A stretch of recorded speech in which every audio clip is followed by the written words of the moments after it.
The thing that really I thought was wrong was we're looking at the data from this test drive, and it doesn't correlate at all to the article that was written. And the result was that the car ran out of range. It had to be towed.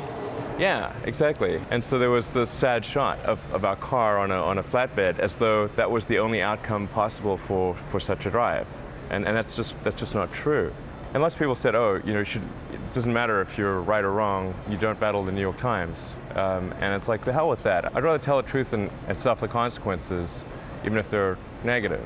I don't think it should be the end of his career. I don't even think necessarily he should be fired. But I do think he fudged an article. So what did you hear in the middle of all of this? Well, we did actually get a lot of cancellations as a result of the New York Times article. So it wasn't, I mean, it probably affected us to the tune of tens of millions, if not maybe on the order of 100 million. So it's not trivial. 100 million? Probably something on that order, yeah. So we're talking about probably 1,000 cancellations based on this? No, sorry, in terms of 100 million, I'd say that refers more to the valuation of the company. I see. You're not talking about orders. No, orders I mean, are you're talking about orders, but you're not talking about the amount of the orders equals 100 million. No, it wasn't as though there were 1,000 cancellations just due to the New York Times article. Okay. There were probably a few hundred. Now, Elon, you and I have talked a lot about production targets. So you're pretty much at 400 cars per week, right? Yeah. For the Model S, and you are going to hit. It seems like you're going to hit 20,000 for this year. Now, some might say, okay, you're going to hit 20,000 this year, but what about next year and the year after that? Perhaps the 20,000 are just the early adopters, and that's where the demand's coming from. In terms of Model S demand, we've seen more new reservations every successive quarter. So the demand appears to be growing if one is to extrapolate that trend. And we're also seeing that when a Model S when a lot of Model S's are delivered to a particular area of the country, we actually get increased reservations. So if it were just the early adopters, what you'd see is that when you deliver Model S's to a particular region of the country, that sales decline dramatically because you've satisfied the early adopters. But actually we see the opposite.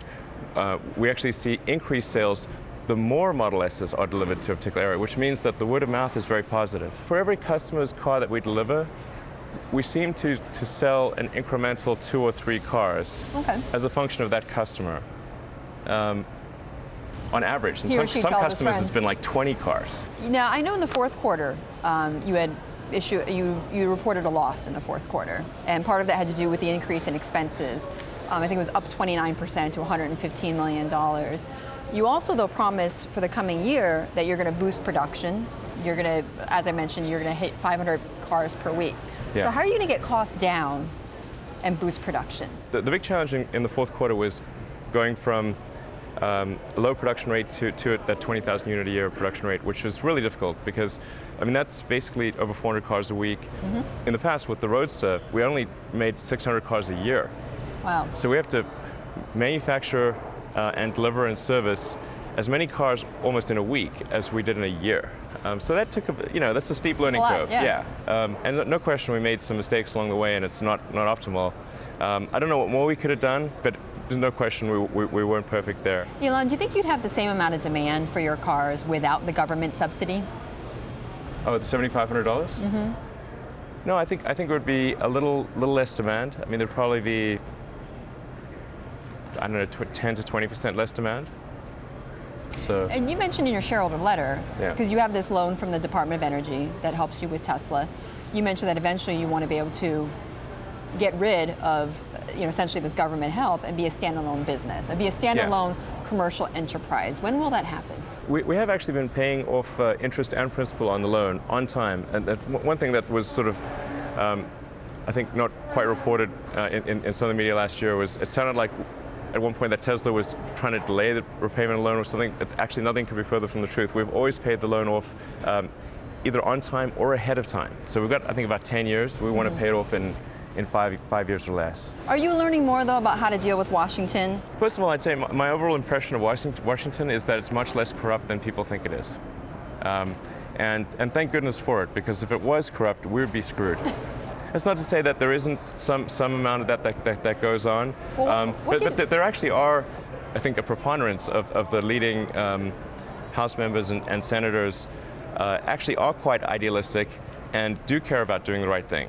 Elon, I was looking through a recent article, it was actually a Huffington Post article, where it seemed to portray you as kind of a peculiarity in Washington. People don't really know, who is this billionaire entrepreneur who's come in and developed the electric car market? He's got this private spaceship company. One aide for Congressman Tom DeLay said you showed up to a meeting with a congressman in a tight black T-shirt. I don't remember doing that, by the way. I don't think that's accurate. When I'm in DC, I always wear a suit and a tie.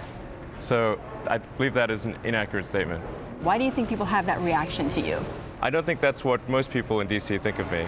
And I've literally made maybe 200 trips to DC, and I've met with probably at this point half the Senate, maybe 150 plus members in the House. And they haven't just seen me once, they've seen me several times. Yeah, exactly. And all the interactions have been like what? They've been quite positive, actually. Contrary to the sentiment of that article, I believe in being quite respectful in DC, and I always wear a suit and a tie, even though I don't wear one at SpaceX.